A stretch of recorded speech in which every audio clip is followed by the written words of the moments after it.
आमदार सतेज पाटील आपल्या बरोबर आहेत। सतेज पाटील जी, मराठी अमराठी वाद सातत्याने राज्यात उफाळून येतोय। आज मराठी आणि मनसे आणि मराठी एकीकरण समिती यांच्याकडनं मीरा भाईंदरमध्ये आज आंदोलन होणार होतं, परंतु आज काल रात्रीपासूनच पदाधिकाऱ्यांची धरपकड सुरू आहे। अविनाश जाधव जे मनसेचे नेते आहेत त्यांना रात्री 3 वाजता पोलिसांनी अटक केली आहे, तर मराठी एकीकरण समितीचे गोवर्धन जे आहेत त्यांना पोलिसांनी ताब्यात घेतलंय। राज्यात मराठी अमराठी वाद पेटवून निवडणुका जिंकण्याचा डाव सत्ताधाऱ्यांचा आहे का?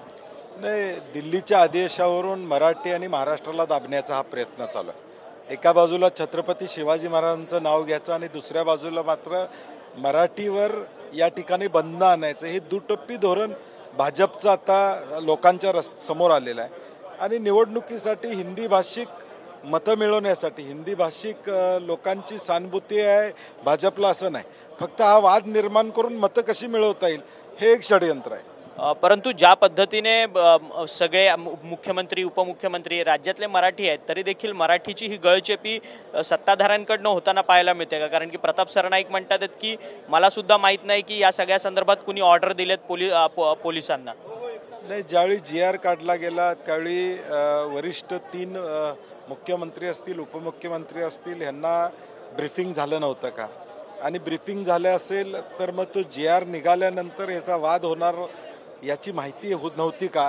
हे सगळं माहिती होतं, परंतु हा वाद निर्माण करायचा म्हणूनच हा GR काढण्यात आला।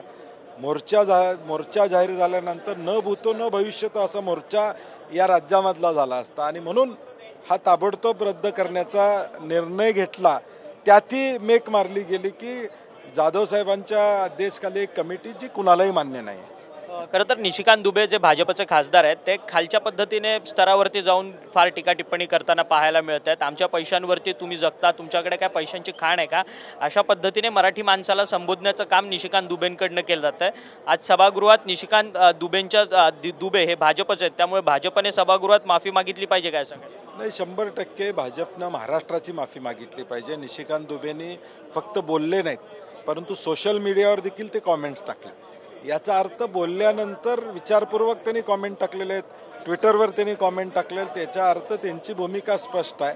मी मगाशी म्हणलं तसं महाराष्ट्र आणि मराठी माणसाचा अपमान करणं हा एकच अजेंडा भाजपचा आहे। एक शेवटचाच प्रश्न सर, 2 ठाकरे बंधू एकत्रित आलेले आहेत आणि त्यांचा मनोमिलनाचा कार्यक्रम देखील झाला आहे, परंतु काँग्रेस या सगळ्या कार्यक्रमामध्ये सहभागी नव्हती। कुठेतरी उत्तर भारतीयांची मतं काँग्रेसला हवी आहेत, त्यामुळे काँग्रेसची सावध भूमिका आहे। तसा काही विषय त्यामध्ये नाही आहे, कारण की शेवटी महाविकास आघाडी म्हणून आम्ही या निवडणुकीला सामोरं जाऊ। आम्ही 3 पक्ष पहिलं बसू आणि मग या निवडणुकांच्या संदर्भातल्या चर्चा होतील।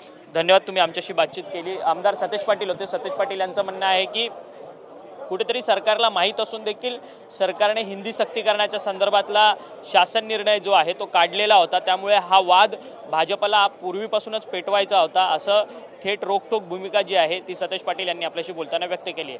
व्हिडिओ जर्नलिस्ट योगेश गुरवसह अक्षय मंगणी, TV9 मराठी, मुंबई।